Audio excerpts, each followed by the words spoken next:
Yo, what's good? It's your boy Big Steve. It's nice another episode of Go Blue After Dark, where we're gonna be recapping the game between Michigan versus Nebraska. Michigan got the dub, 34-3.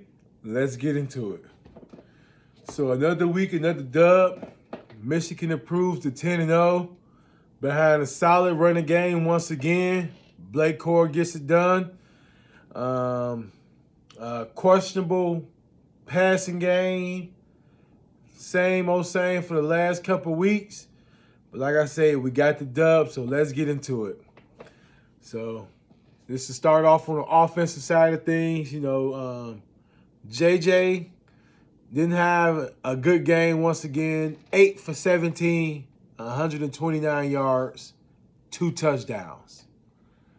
And being that this was a Nebraska team that was coming in with no coach, no quarterback, we should have dominated this game way more than we did. Not saying that I'm not going to take happy with the dub. We got the dub. But if we're going to be a national championship team, we got to start looking at ourselves as a national championship caliber team. So we don't know what's going on with the passing game. I think they said some stat where he's like 1 for 40, throwing over 40 or 50 yards. And this is guy. Since Jim Harbaugh got to Michigan, all we've been saying was all Jim Harbaugh needs is a quarterback. We got one Midwest guy, couldn't ask for a better quarterback to fit Michigan football. And now it's looking like maybe the same thing happened with Shea. We forget Shea was a 5-star recruit. He went to Ole Miss for a year or so, but we need to start really thinking about that. Receivers can't get separation at all. For some reason, some ain't looking right. Every time Michigan goes to throw a deep ball, it just looked like it's not right for some reason. The whole setup, it just looked like it's just ain't nowhere in the world Nebraska DBs should be playing one-on-one with Michigan receivers, and you go 8 for 17 for 129.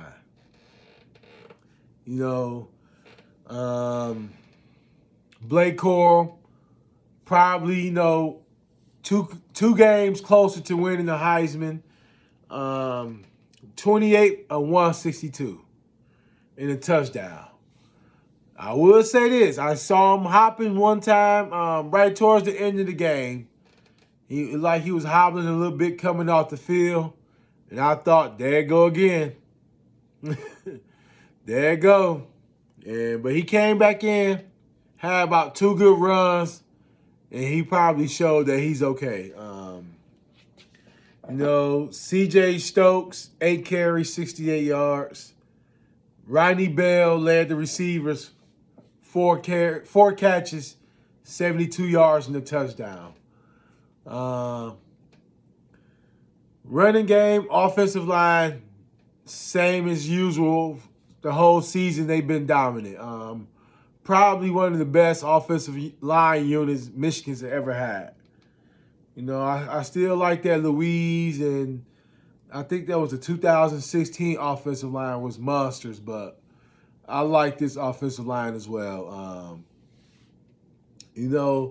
I think Michigan tried. They called some plays where they was trying to get JJ throwing the ball downfield, and for some odd reason, I don't think all of them was his fault. Sometimes you got to make a play. That ball to Cornelius Johnson, that's the difference between a first-round projected receiver and Cornelius Johnson making that play. It wasn't the best thrown ball, but if it hit you, it go through your hands, you got to catch it. He laid out for it, but didn't come down with it. So Donovan Edwards didn't play. I didn't see that coming. I thought he was good to go. I didn't see that coming at all. I'm a CJ Stokes fan. I think him getting as many carries as he can is helpful. But we got to get this passing game going. Got to.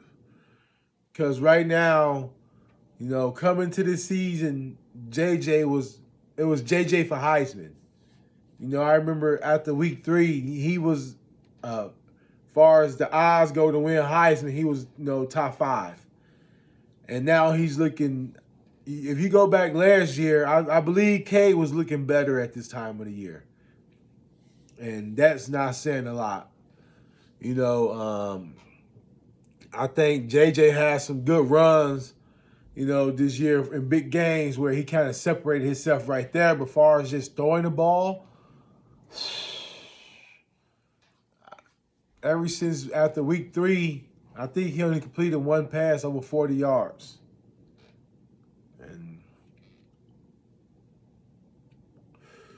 so another Andrea Anthony, I guess he's just not that guy. It's just something about it. I think we was hoping, he's tall, got the number 1 jersey. We was expecting Braylon Edwards-like, and he's just not it. I think we expect him to be faster than he really is. You just don't see no separation. I remember as a Michigan fan a couple years ago where we had that bad defense and you just saw IDBs chasing receivers. You didn't. We don't have a receiver that put any fear into no DBs. Coming into these games, we always say we fear that we go against a big receiver and they throwing it up to 09 DBs, but we haven't went into a game like that. I could think of since probably Jeremy Gallen was a short guy, but he was a physical deep downfield receiver. But it's been a while.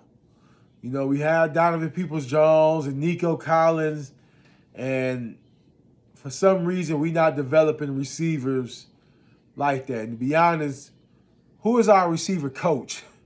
So we need answers as far as the receivers go because we got one more game. It's 1 week at a time. We got Illinois next week. They took another L this week. So hopefully we can go ahead and catch them while they feeling like their season's over with and go ahead and just put a nail in their coffin. But we got to get some receivers. Roman Wilson, we thought was going to be that guy.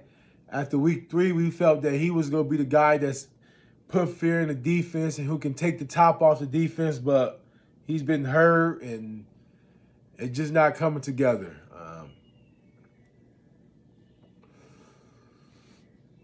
So, as far as the defense goes, another solid week. We haven't really, we faced too many deep teams that had explosive offenses that really tested us.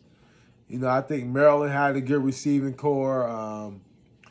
Penn State was kind of close, but, so as far as the defense goes, we held their quarterback,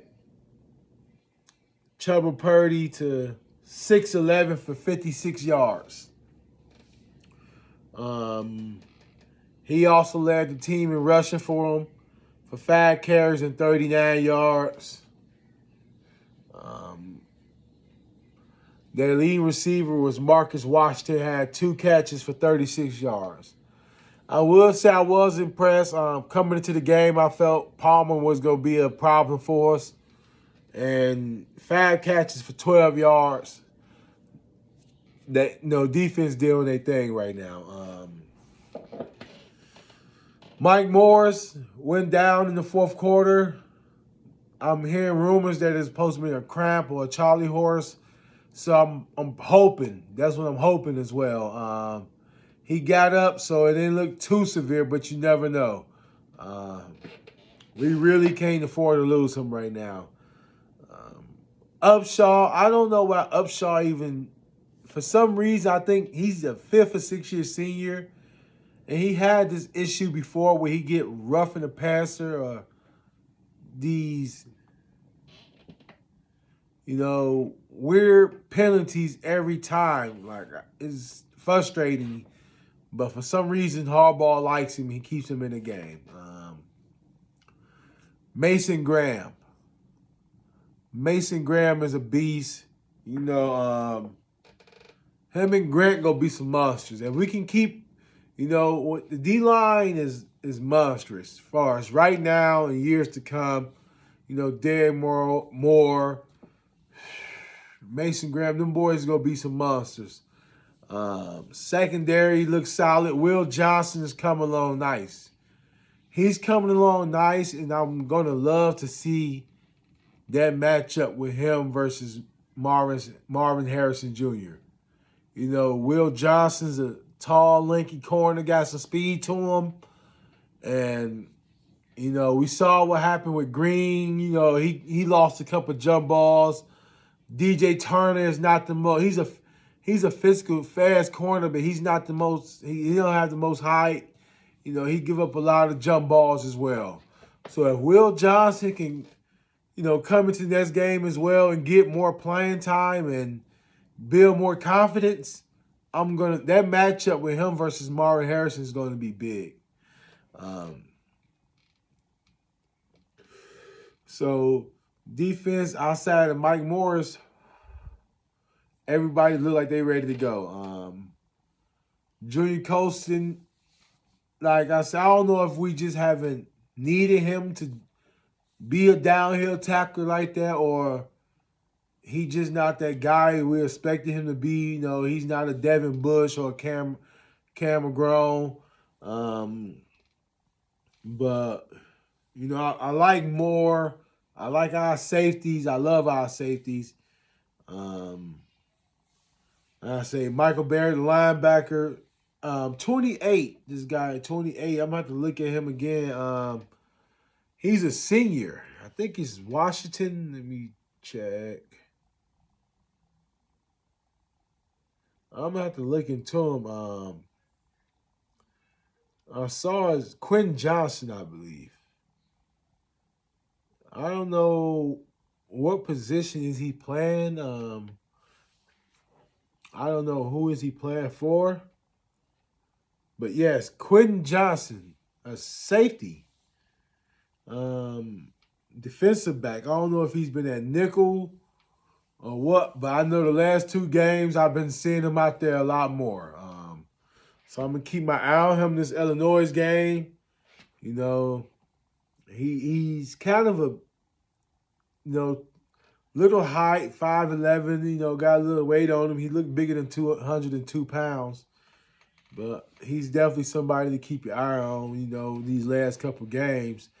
But other than that, we got to hope that Blake Core stays healthy. That's what it comes down to. Right now, for some reason, either JJ just not finding ways to, connect with receivers downfield, or we just can't get a receiver to get separation. We finally, even on that slant to Cornelius Johnson, it looked so simple. It's like, just do that more often. Because for some reason, trying to send him deep it takes too long to get down there. They don't make spectacular catches. I don't think we made a spectacular catch. I think Ronnie Bell almost made one a game or so ago, but it got overturned. But we got to just find a way to get this passing game going. I like the freshman tight end, to be honest. I don't think he's a bigger blocker as Schoonemaker was as far as blocking goes, but he definitely looked like he got that little receiverness to him out in the open field. So that's going to be big for us as well. But, hopefully we get more information on the Mike Morris situation and, what's going on with Donovan Edwards. They just rest him just to get ready for Illinois. But, 10-0 is 10-0. I'm going to go watch this game again probably tomorrow, watch it over, and and give another take on it later. But other than that, 34-3, we got the dub. Go Blue.